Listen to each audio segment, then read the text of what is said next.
So for the last part, we're looking at the applications.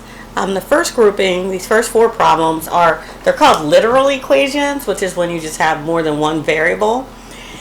And when we have a square root, to get rid of it, we're going to have to square it. If we have something squared and we want to isolate it, we're going to have to take the square root. So the first one, I started it out. We're solving for r, and that r is buried inside of the square root, so I had to square both sides of the equation. So I end up with I squared equals p over r. And I'm not done until I get r by itself on one side of the equation, and it also is not allowed to be in the denominator. So I'm going to just multiply both sides of the equation by r. And that would give me ri squared is equal to p. And I'm almost done. My last step, I just have to divide by that I squared to get it away from my r.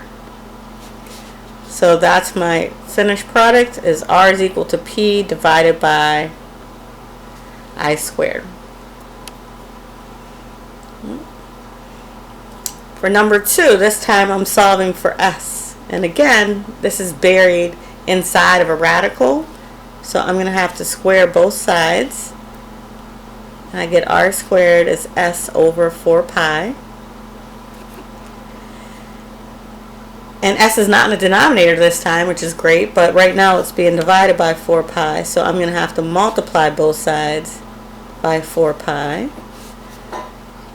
So I get 4 pi r squared is equal to s.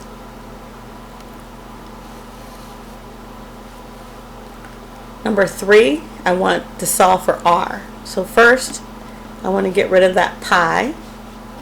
So a over pi is equal to r squared. But they don't want us to solve for r squared, they want us to solve for r. So in order to get that by itself, I have to take the square root of both sides.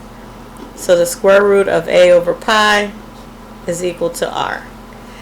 Now I normally leave it like that, but in case you had to rationalize it, because technically you do have something in the denominator, we can multiply by pi over pi, and that would end up with the square root of a times pi on top and a pi on the bottom. Now usually I just leave it this way, and I think most of the literature that you see they will, but some of your problems on my open math might have you do it out.